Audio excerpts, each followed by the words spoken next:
Recording has started. Bom, então, como discutido aqui, nós continuaremos aqui com a problemática do strategy. Na verdade, não do strategy, na verdade, agora com a problemática de solução dos problemas reais no caso da escolha de estratégia da promoção, né? Porque até agora, e inclusive foi uma pergunta que fizeram durante o curso, durante uma outra instância de uma turma passada do Python Patterns, que foi muito interessante. Falaram assim, mas Renzo, na hora de testar, você está passando... Cadê? Deu teste, tá aqui, né? Nós estamos passando a estratégia como parâmetro, né? Então a gente está injetando essa dependência. Mas como aconteceria no código real? Né? Alguém fez essa... Como é que aconteceria, né? Então pensa até em termos de... Às vezes eu vou para a tela, né? Pensa no e-commerce de verdade. Né? Então, nessa primeira abordagem, em termos de um e-commerce de verdade, uma primeira abordagem seria você calcular essas três... Essas três não, na verdade essas duas, né? Você não mostraria o no object para o cara. Você mostraria no object como o preço total, né? Você mostraria o total sem desconto no object. Você mostraria as outras duas opções de desconto. Você poderia fazer um checkbox para o usuário escolher qual desconto ele quer. E aí, baseado em qual ele escolheu, você iria executar o método final assim como nós executamos aqui. Se o usuário escolheu o desconto com grande pedido, você vai por esse cara. Se o usuário escolheu o desconto com item pedido, você vai por esse. Mas, obviamente, que você não colocaria isso na interface do usuário. Por quê? Porque, obviamente, que se tratando de grana, o usuário ia escolher qual estratégia? Aquela que desse o menor valor, né? Então, deveria ser automático. E o Luciano, inclusive, ele trata disso no livro dele. Né? Então, o que ele passa a tratar aqui, só que aí eu não sei se ele chegou a discutir isso do ponto de vista que eu vou discutir aqui, tá? Mas eu vou tentar abordar, não no nível que ele chegou no livro, utilizando apesar que a gente pode dar uma olhada assim, vamos dar uma olhada aqui no livro. Acho que vai ser uma boa. A gente começa pelo livro, para entender a abordagem lá, só que depois eu obviamente coloco uns toques pessoais aqui, vai. Cadê o livro? Tá aqui. Né? Aqui ele colocando as várias promoções, beleza. Aqui a estratégia com função, beleza. Papapá. Olha lá, aqui ele chega na parte de escolha, a melhor estratégia. Né? Então, o que ele vai fazer? Ele vai criar uma outra estratégia que é a melhor promoção. E essa é, apesar que vamos inclusive fazer essa daqui, né? Que é a primeira, que é até a mais simples, né? Vamos fazer assim. Vai ser melhor mesmo. Vamos inclusive começar pelos testes, né? Fazer TDD aqui. Então vamos lá. Bom, para fazer esse teste aqui, vamos fazer o seguinte. Teste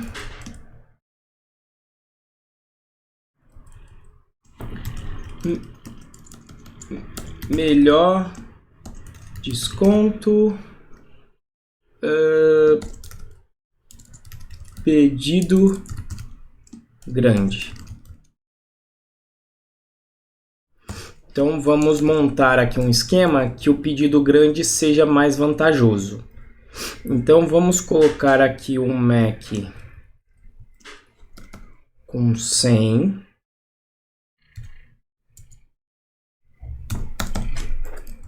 $10 unidades, que me dá então o desconto, vai dar 1.000, então vai dar 900 para isso aqui.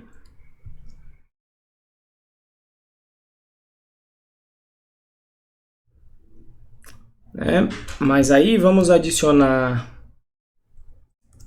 um carro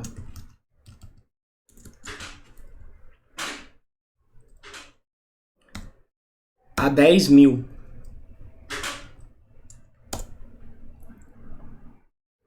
E aí é o seguinte, como agora a coisa vai ser automática, a gente vai ser o seguinte, quando eu não passar nada, inclusive vou ter que mudar, vai ter teste meu aí que vai falhar, tá? A gente depois vai ter que mudar aqui a forma com que isso está feito. Mas deixa quebrar e depois a gente conserta o que está quebrando. Quando eu não passar nada, eu vou querer que na realidade seja escolhido a melhor promoção. Tá certo? Então automático vai ser escolhida a melhor promoção em vez de não colocar nenhuma promoção. Então vai falhar o teste lá de cima, mas deixa quebrar e aí a gente conserta o que quebrar primeiro. Então qual que é a ideia aqui, né?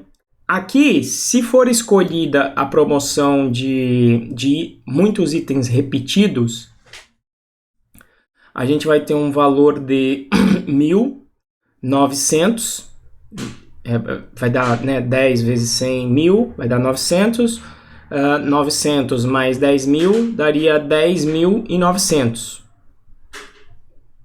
certo? Então 10.900 nesse valor. Já aqui eu teria... Esse aqui vai compensar? 10.900. Esse daqui vai dar 9.500, porque é 5% de desconto em cima dos 10 mil, mais os 1.000, daqui vai dar 9.500. 10.500. Então, obviamente, ele tem que escolher a promoção daqui, né? Ele tem que escolher a promoção que compensa do pedido grande, nesse caso aqui. Então, ele tem que dar 10.000, 10.500. Beleza? Vamos rodar para ver o que acontece. Pá, beleza. Deu merda. Queria que desse mesmo. Deixa eu só ver o que tá dando ruim aqui. Antes, qual que é a mensagem? 10.000, diferente de 11, tá legal. Por quê? Porque eu não tô passando nada e ele não tá aplicando nenhum desconto. Beleza, a gente vai mudar isso. Então, como é que como é que o Luciano, vamos seguir aqui o que o Luciano fez. O que ele fez? Ele juntou todas as promoções em uma lista. E aí o que ele fez? Na realidade, na lógica dele, eu até inverti isso sem querer, quando a gente foi fazendo. Na realidade, a minha promoção calculou o valor final, em vez de calcular só o valor da promoção, né? Então, na realidade, em vez de utilizar o max, a gente vai ter que utilizar o min, né? E aí ele criou, então, o valor, uma estratégia que é a melhor promoção. Que ele pega basicamente a lista das promoções, aplica as promoções todas as vezes e pega aquela que é a mais vantajosa, aplicando o max. A gente vai ter que fazer diferente, porque eu não calculei o valor da promoção em si, eu calculei o valor final, então a gente vai ter que aplicar o min nesse caso, tá? Então, inclusive, era 10% no valor final, né? Então, na verdade, é 1.000 mais os 11.000 e é 5% nisso, né? Tô viajando, então peraí. É 5% nos 11.000. Eita porra, quanto vai dar isso aqui? Vai dar, na verdade, 500 em cima desse, mais nos... Eita, tem que fazer a conta aqui. Na verdade tá faltando aqui, né? Tá faltando desconto em cima desses 1.000 aqui. Eu fiz a conta errada. Deu 9.500 por conta desse. Não é mais 1.000, tem um desconto de 5% em cima desses 1.000 aqui também. Se fosse 100 era 5, se fosse 1.000 era 50. Então, na verdade, eu ainda tenho que dar esse desconto aqui, né, de 50. Acredito eu. Tô certo ou não? Desencargo aqui. Calc.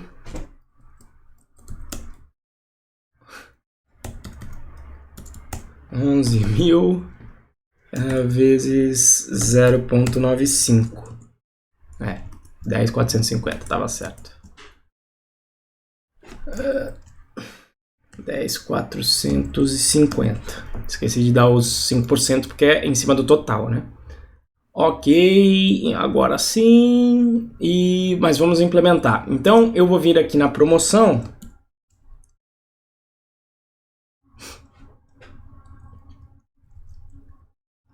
Então ele vai lá, define uma lista, já que está tudo em português, todas promoções, igual, aí tem a promoção desconto item repetido, tem a desconto grande pedido,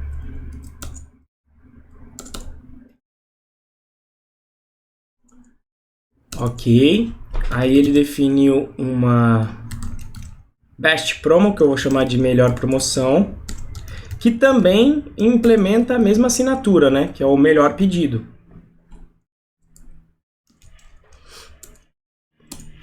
Então aí o que ele faz? Ele vai retornar o valor mínimo, aplicando, deixa eu até ver ali, color máximo, ele vai aplicar só mesmo, né?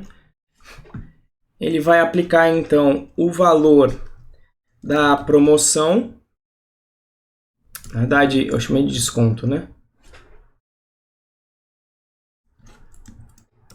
Todos descontos. Então, ele vai aplicar desconto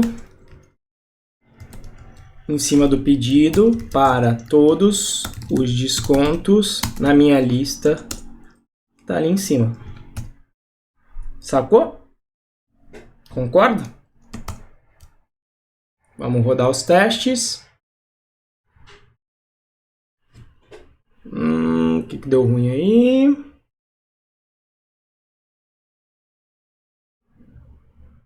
Vamos ver aqui. Bound method. Ah, tá. Ainda tem um problema que eu criei o melhor promoção, mas eu não estou utilizando. Como eu disse, se você não passar nenhuma agora, para eu não ter que ficar passando toda hora, eu vou trocar. Eu não vou utilizar mais o no object. Eu vou passar o melhor promoção. Então, faltou utilizar. Ele usou a melhor promoção, tá aqui, no object está lá, não gosto de coloque barra. Tirar essa barra aqui e utilizar um.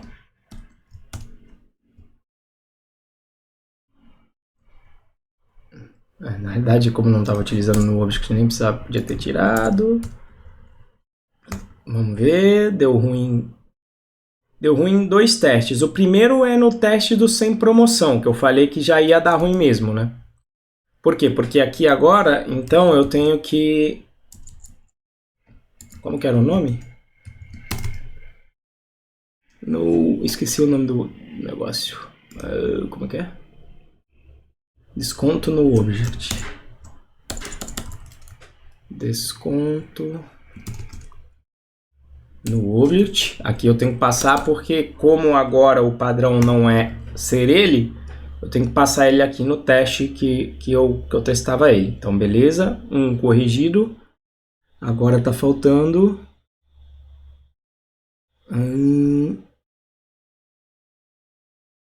Por alguma razão, o meu decimal está me dando mais casas decimais, pelo jeito, ó. Eu não queria isso. Como é que eu conserto isso aqui agora? Sacou? O valor tá até correto. Opa, não. Um tá 10... Não, tá errado mesmo, né? 10.450, o outro tá 1.450. Eu errei em algum... Ou no teste ou lá, peraí. Ah, não. Tá errado aqui, né? É 10.450. Senão é muito desconto mesmo. Beleza? Curtiu a solução?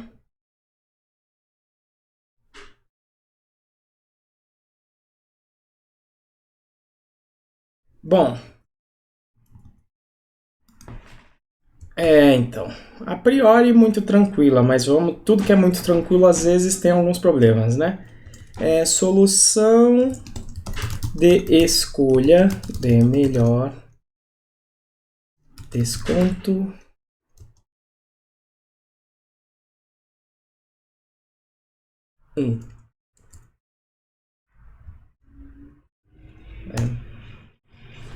Bom, mas sempre é bom começar simples para a gente ter uma base de discussão. Isso aqui podia ser... não, deixa uma lista aí por enquanto mesmo. Bom, enxerga algum problema nessa solução? Se quiser até habilitar aí o microfone, Thiago, fica à vontade. Fica mais dinâmico, né? Renzo, a priori, não. Mas, assim, lógico, não é a questão de definir, por exemplo, o desconto dentro da própria função e tal, tudo bem. Mas, assim, a princípio, eu não estou percebendo nenhum problema, assim. Ok, De verdade. Então eu vou começar a fazer aqui de advogado do diabo. O que acontece se eu criar uma nova estratégia, um novo desconto? Aí a gente vai ter que alimentar essa lista também, né? Tipo, um desconto que dê 7% baseado no perfil do usuário. Aí a gente tem... vai ter que... Então você vai ter criando funções e alimentando essa lista aí, fazendo esse... não sei. Isso. Esse é o menor dos problemas, né? Isso. Não, mas exatamente. Então eu vou ter que, de alguma forma, lembrar o meu usuário de alimentar essa lista. Uhum. Então é uma coisa. Então é isso que o Luciano aborda aqui no livro, né? Olha lá, beleza, papapá. Aí ele fala, olha, encontrando estratégias no módulo. Beleza? Porque ele não quer ficar, justamente, ele não quer ficar tendo que lembrar de ficar tendo que colocar aquilo. E aí... uma forma de fazer um interador para verificar as promoções disponíveis. Exato. A lista ela é vazia, é alimentada com as promoções que estão disponíveis, então. Exato. Legal. Uma primeira forma que ele fez foi essa daqui, ó. Que é, enfim, meio gambiarrinha, ele até menciona, mas é legal para você entender as coisas acontecendo. Olha só isso aqui, ó. Ele mete um Globals. Não sei se a gente já tinha visto isso. Você sabe que o Globals faz? Sim. Eu tive que pesquisar até para fazer alguma coisa no Heroku, colocar algumas coisas lá, então. Para pegar essa... Então, o Globals ele pega o conjunto de variáveis. Na verdade, não existe variável global no Python, no sentido de que existe em tudo, mas existem as variáveis globais no nível de módulo, né? Uhum. Sempre existe o namespace. Então, isso aqui te dá todas as variáveis globais do módulo. Então, o que ele está fazendo? Ó? Para nome em todas as minhas variáveis globais, se o nome termina em underline promo e não é best promo, isso porque ele, no código dele, se você observar, todas as estratégias dele terminavam com promo. Sim. Tá vendo? Bulk item promo, fidelity promo. Só que nesse caso aqui, o que ele teria que fazer? Ele teria que colocar na documentação o seguinte, olha, toda estratégia sua vai ter que terminar com o sufixo promo. Underline promo. Underline promo. Só que ele está eliminando, obviamente, o best promo, porque se ele incluir ela mesma, aí ferrou porque você entra numa recursão infinita. Exatamente, legal. Beleza? Então é isso que ele está fazendo para resolver o problema e o cara não ter que fazer isso. No nosso caso, eu sem querer utilizei a convenção de utilizar um prefixo desconto desconto underline. E no meu caso, a melhor promoção não começa com o mesmo prefixo, então ficaria mais simples de fazer isso. Vamos tentar aqui usar a mesma pegada do Luciano. Então, ficaria globals, nome, para nome em globals.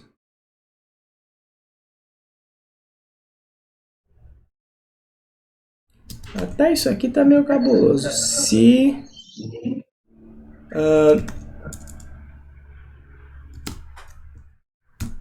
starts with desconto underline. O único ruim é que eu vou pegar um null object que eu não precisava nesse caso aqui, né? Mas não vai ser tão relevante. Vamos ver. Opa, deu ruim. Minhag is an empty sequence. Opa, peraí que deu ruim. Globals nome, for nome in globals, if... eu não peguei o negócio, né? É o nome. Eu peguei para fazer o autocomplete, mas não troquei. E na realidade, quando você está fazendo isso aqui, ó, eu estou pegando o próprio elemento, se o nome em globals, se o nome starts with desconto, né? Bom, isso aqui é um filtro só no fim das contas, naquele globals ali, né? Sim. Então, se você quisesse, para gastar um pouco, para a gente relembrar...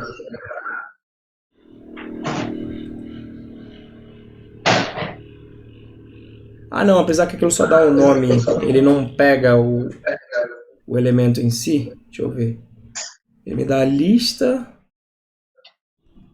Peraí, deixa eu entender o que está acontecendo aqui. Ele está passando...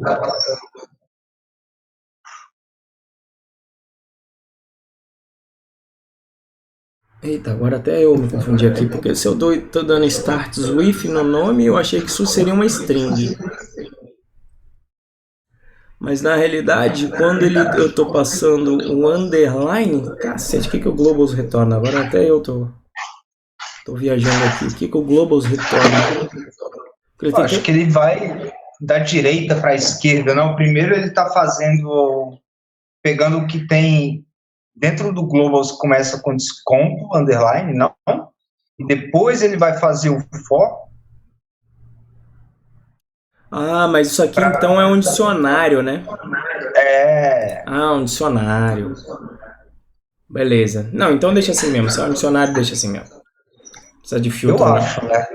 Não, que eu tava tentando só entender, porque ele tá dando nome em globals, aí eu tava pensando, mas se globals é uma lista de string, que eu tô dando starts with aqui, né? Eu tô tentando pensar em tipos. Como é que ele tá pegando a função? Porque é a função que ele tá pegando aqui, né? Aí eu tô vendo, não, mas ele tá acessando isso aqui. Então, na realidade, quando você itera num cara e tá pegando string, mas você tá acessando desse jeito, é porque você tá com um dicionário aqui, né? Só pra... o nome, no caso, aí seria o index, né? Isso. Mas só pra... E faz sentido, né? Ele me dá um dicionário aqui. Deixa eu executar esse cara aqui. Aí, ó. Olha lá, dicionário. Legal. Faz sentido. Para entender a sintaxe, eu tava viajando aqui. Beleza?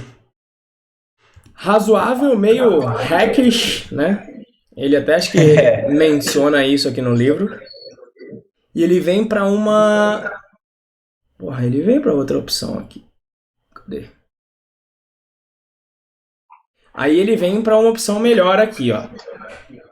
Ele vem para função, para names, ele vem no módulo inspect.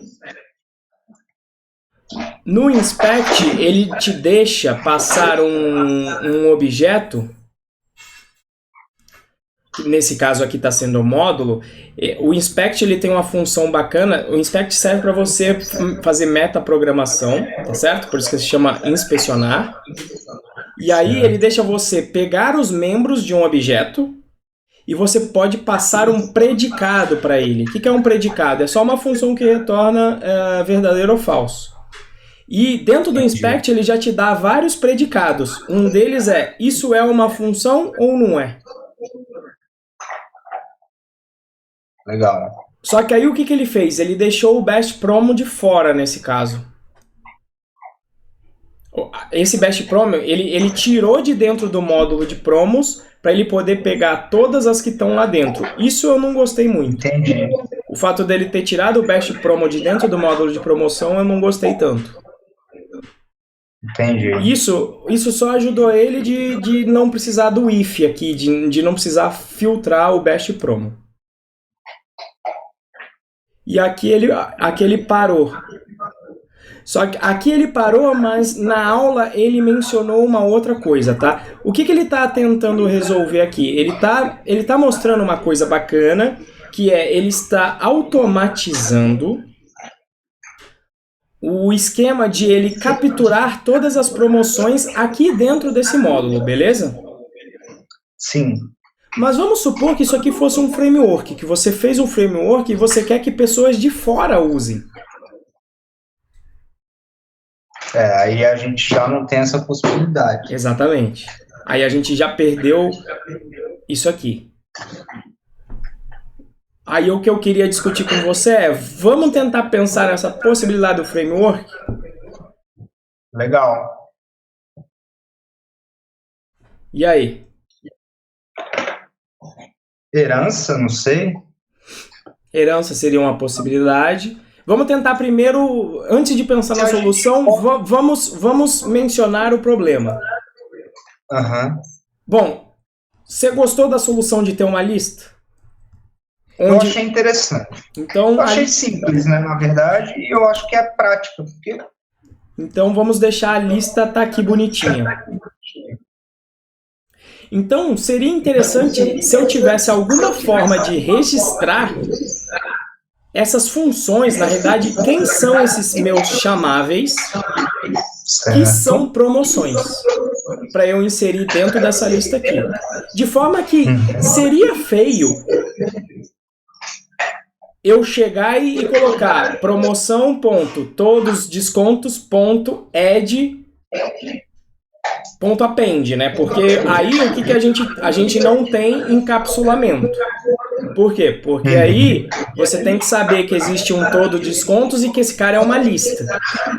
Sim. Porque você chamou o método append nele.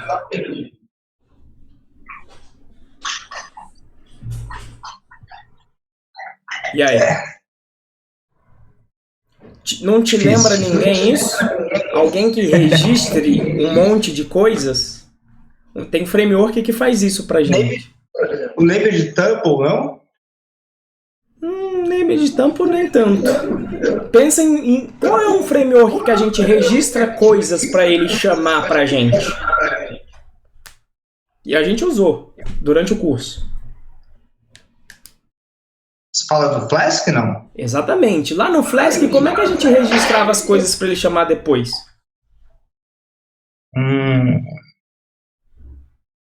Verdade.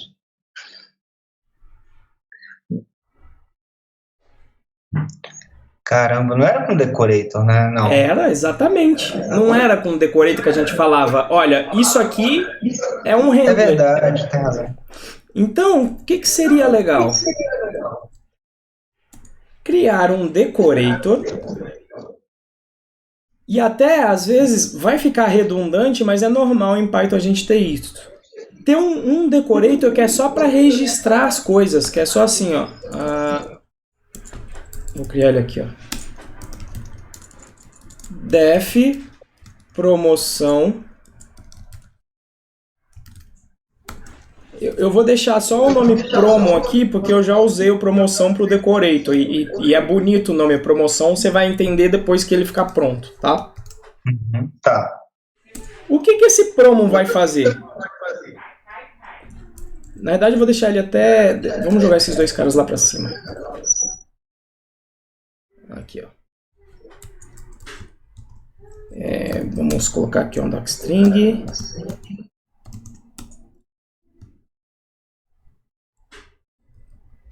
Registra, chamar... Diga. Entendi. Ele vai registrar as funções de promoções.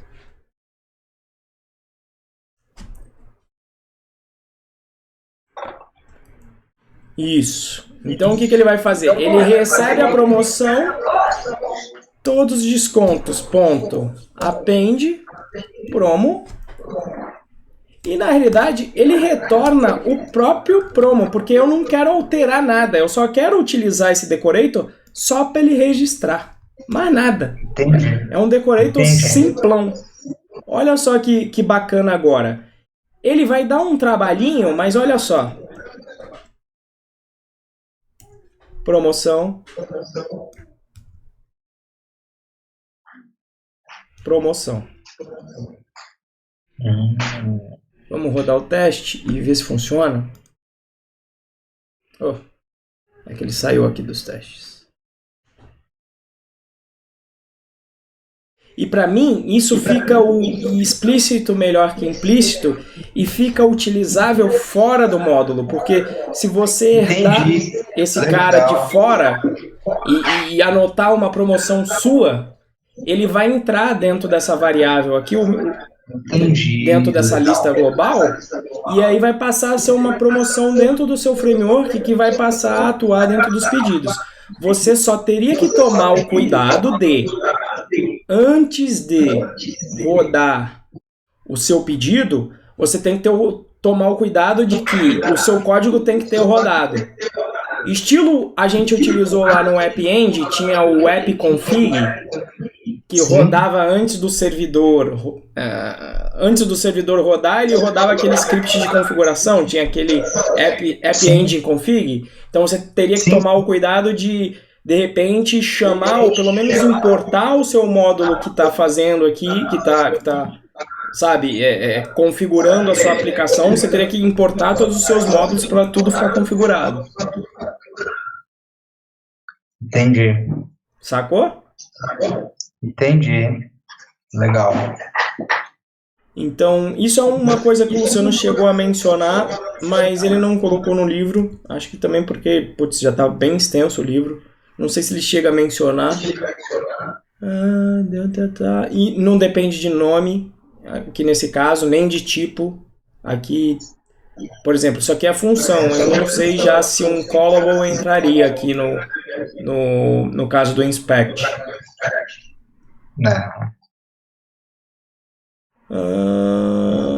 Não, ele menciona aqui, ó. Olha lá, a more explicit alternative for dynamically collecting promotional discount functions would be to use a simple decorator. Ele já... Legal. Olha lá. Não, acho que é porque ele deixou pro capítulo 7. Talvez ele tenha mostrado, então, no capítulo 7 e eu que não me liguei. Mas, enfim... E o legal é que eu acho que fica até bonito, porque você fala, opa, isso aqui é uma promoção. O açúcar sintático do decorator te mostra que, olha, tem um detalhe aqui, né? Tem uma coisa diferente nessa função aqui. Fica bem explícito mesmo, né? Então, se você tiver... Fica aí até de tarefa para você brincar. Depois nesse... Solução 2, registrando promoções com decorator. Fazer uma promoção fora disso aqui e chamar para você ver. É isso que eu vou fazer. Beleza? Mas essa aqui é a ideia, então, do Python Patterns. Inclusive... teria uma parte tem uma parte, depois quando eu gravar, vou colocar isso, mencionar o padrão de projeto decorator, que não tem a ver a priori com o decorator do Python, porque lá tem um esquema de classes, né, para você implementar o padrão de projeto, mas tem a ver no sentido que o decorator serve para você conseguir inserir código antes e depois, sem utilizar herança. E aí tornar o seu código flexível. Então, de certa forma, tem a ver, porque o decorator também te permite fazer isso, né? Inserir código depois de uma função. Então, nesse sentido filosófico do padrão de projeto, ele tem a ver. Só que lá ele é feito sempre com classe, né? No padrão de projeto original. Entendi. Entendeu? Então, a gente poderia ver também, o Luciano chegou a dar uma olhada no Command também, mostrar algumas coisas, eu gostaria de ver, quando eu gravar os vídeos ano que vem eu pretendo colocar, e aí é um exemplo muito legal quando você quer fazer histórico de coisas, sabe, do tipo, ter histórico de poder apertar voltar, desfazer e voltar, coisas que tem no histórico de navegador ou de editor de texto. Sim. Então é uma coisa que o padrão de projeto Command te dá fácil, assim, sabe? Fácil de fazer e implementado. Você coloca uma pilha e implementa o padrão de projeto Command e está pronto, com vários comandos, né? Porque você faz várias coisas diferentes no editor de texto, né? Você não é um comando homogêneo. Você vai lá, insere uma letra, apaga, muda a cor, muda o tamanho. E se você no histórico apertar em voltar, ele desfaz esses vários comandos a priori diferentes, né? E aí você fala, putz, como é que ele sabe desfazer esse cara? Será que ele... né? Como é que ele guarda essa estrutura de dados diferente e consegue desfazer o histórico? Isso é legal. Saca? Então, o padrão de projeto Command, ele resolve isso e foi interessante porque eu, num processo seletivo, o cara justamente me passou um problema desse. Ele começou com isso, ele falou, vamos pensar em fazer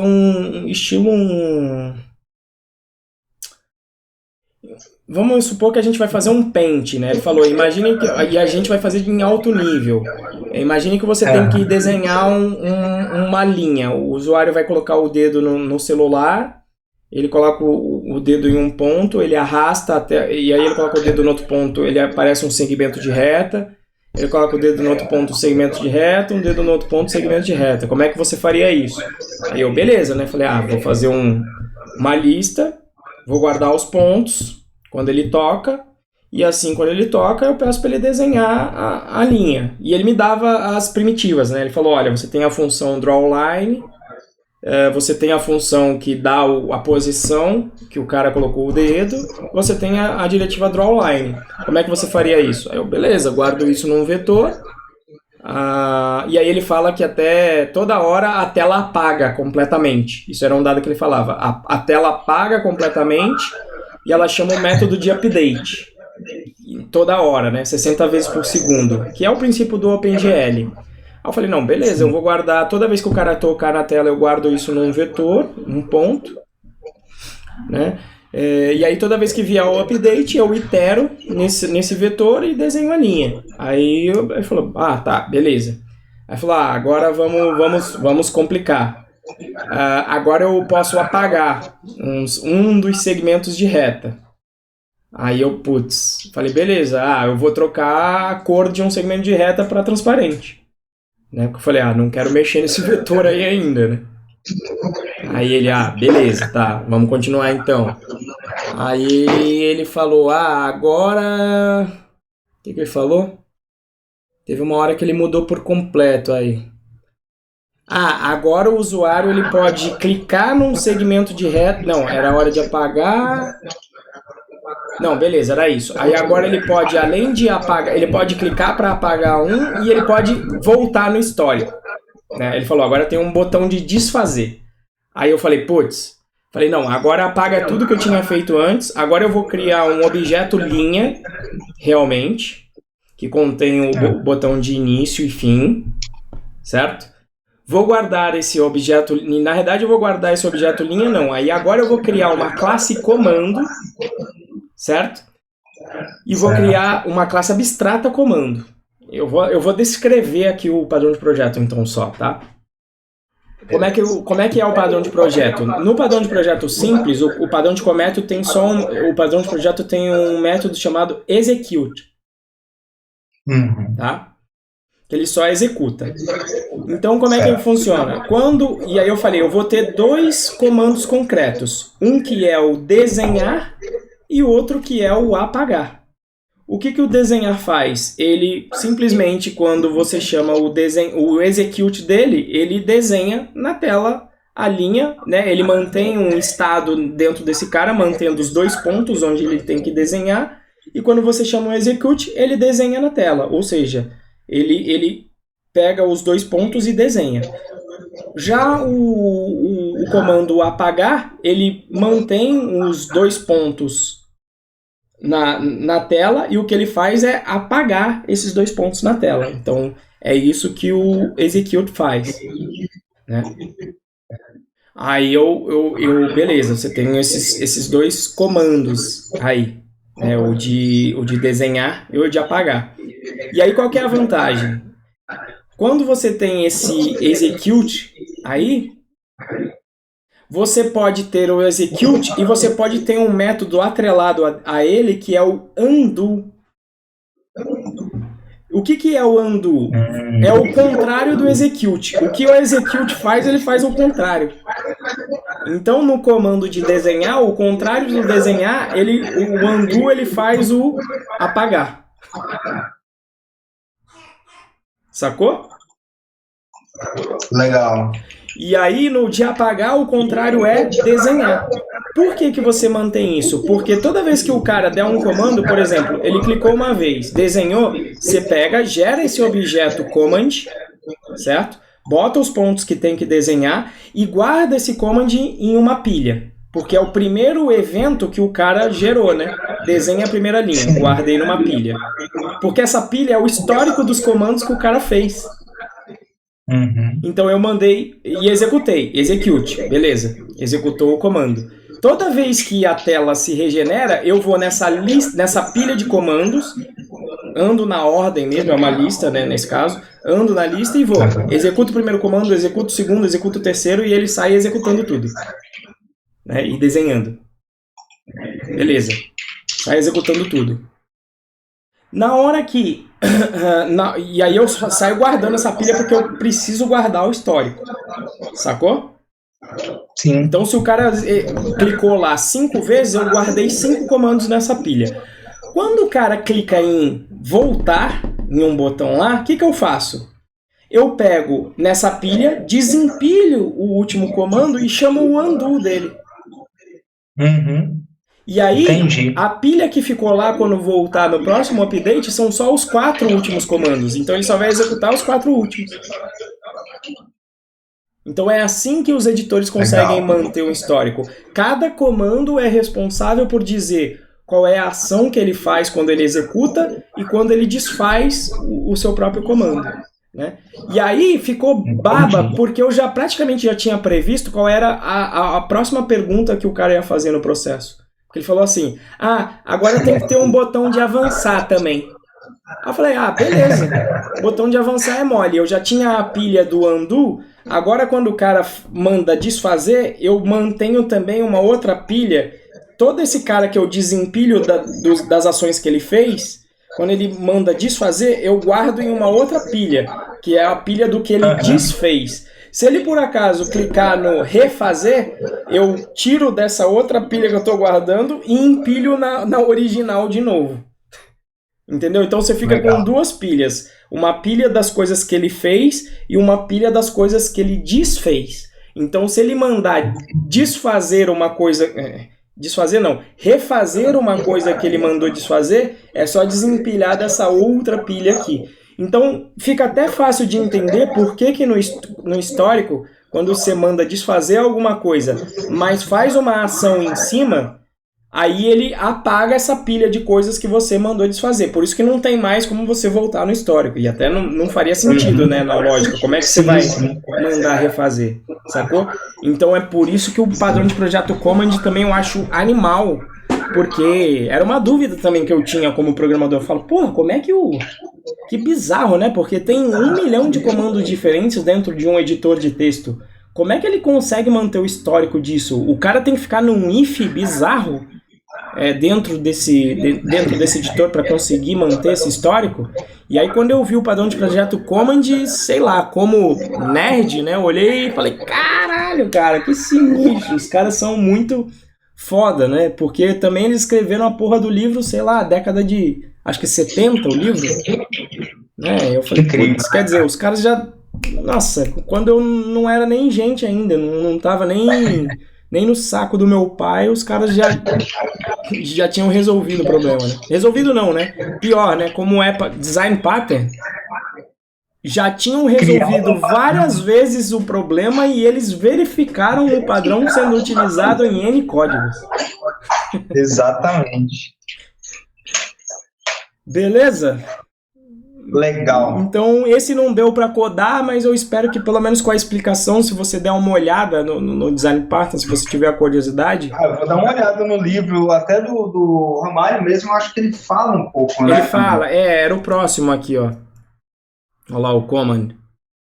E ele fala dando um exemplo de menu, olha lá, do Open Command, do Paste. Ele coloca só o Execute aqui, eu não sei se ele chega a comentar do Undo. Mas olha ele usando do command. Como a razão principal do command é ser executado, ele também utiliza o dundercall. Legal.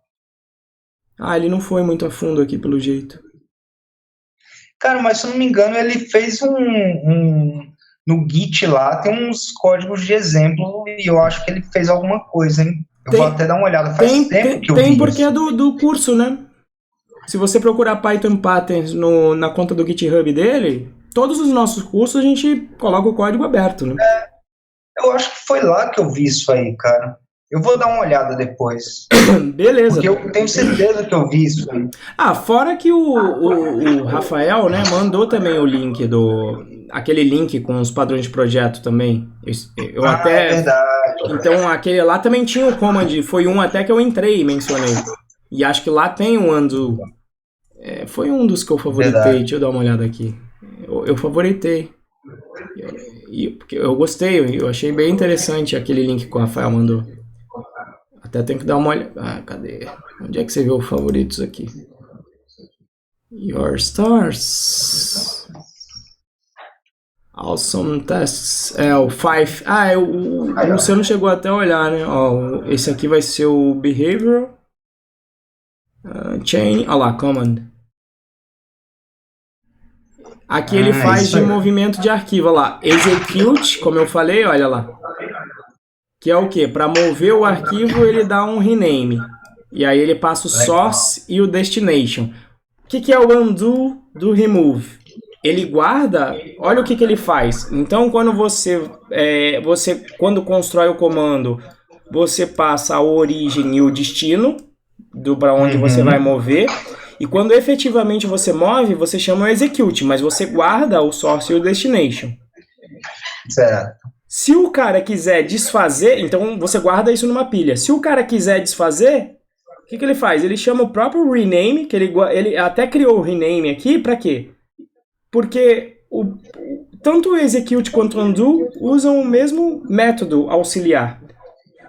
Os dois fazem a mesma coisa. A diferença é só a ordem que ele passa o parâmetro, né? Sim. Então o undo do move é só trazer, é só mover o cara, né? Só que o que antes era source agora é destination e vice-versa. Exatamente. E aí, exatamente o que eu falei lá, cria uma pilha, aí ele move na pilha o arquivo foo.txt para bar e depois move de volta. Então é isso que ele mostrando aí a coisa funcionando. Nesse caso aqui para movimento de arquivos. Mas essa seria a ideia, né? O seu editor tem que manter uma pilha e se ele quisesse fazer o redo, né, ele só teria que manter 2 pilhas. Então quando ele faz o pop de uma, ele tem que empilhar na outra, né? E aí quando se ele pensa o stack, né? Faria uma outra lista. Isso, faria uma outra lista com um redo stack para ele poder fazer o execute de novo nesse cara, se você pensasse em um editor, né? Então dá para você pensar aqui, ó, no histórico, ó. Bom, eu executei para cá, ó, chama o execute, ele guardou na pilha. Opa, manda para cá, ó. Imagina, ó, vamos ver aqui de onde eu vim. Ó, eu tô aqui, né? Eu vim daqui, ó. Entrei no Five, eu executei, eu entrei eu entrei na lista original. Aí eu cliquei no Behavior. Quando eu fiz isso, ele gravou um command sabendo para onde eu naveguei, da onde eu vim e para onde eu fui. Um source e um destination. Pensa aqui, ó. Um objeto desse jeito, né? Aí eu vim para cá. Aí eu cliquei no command e ele guardou numa pilha. Aí eu cliquei no command, ele veio para cá. Aí quando eu clico para cá, ele desempilha esse cara chamando um undo, ou seja, me retornando para cá. Só que aí ele guardou, esse cara que ele desempilhou, ele guardou em outra pilha. Caso eu clique em redo, ele desempilha dessa segunda pilha e reempilha na original, para eu poder ficar indo e voltando. Né? Agora, obviamente que quando eu chego no final, ou se eu chego aqui e saio e quebro isto aqui, aí não tem mais como eu meter um avançar porque eu quebrei o histórico. Aí ele joga fora aquilo do redo, porque até logicamente não faz sentido eu meter um avançar se eu modifiquei o meu histórico. E aí ele economiza. E óbvio que faz sentido até você entender o porquê tem limite do histórico, né? Porque ele tá mantendo a pilha, aquilo tem limite. Então, se no teu editor de texto tu tá escrevendo tem umas 20 horas, putz, tem limite isso. Então tem uma hora que ele vai começar a eliminar do início da pilha algumas coisas no teu comando. Então, quando você escreve muito no editor e dá o Ctrl Z ad infinitum, tem uma hora que ele para, porque acabou o buffer, né? Acabou o espaço na tua memória para manter aquela pilha, né? Sim. Beleza? Beleza. Então é isso aí, né?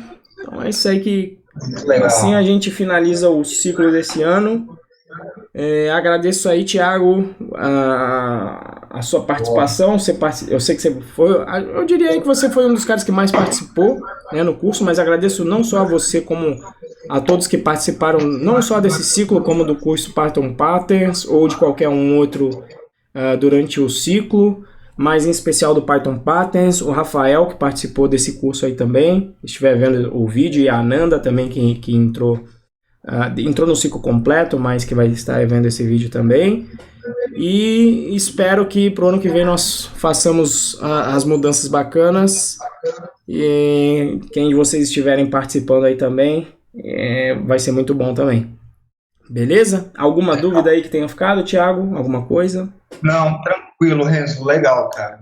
E, obviamente, que, como sempre, não é porque o curso acabou que a interação acaba, né? Então, se vocês tiverem qualquer dúvida, enfim, seja de curso, seja de área de TI ou não, a gente tem tido discussões sobre a área em si, né? Então, sei lá, negociação salarial, trabalhar no exterior, trabalho remoto, enfim, coisas ligadas à área ou não, Python Brasil, conferência, qualquer coisa, mandem pro fórum ou mandem lá no nosso grupo do Telegram e a gente vai batendo um papo aí nas redes sociais. Tranquilo? Legal. Tranquilo, Renzo. Então é isso aí, galera. Grande abraço, a gente se vê aí. Até mais. Valeu. Tchau, tchau.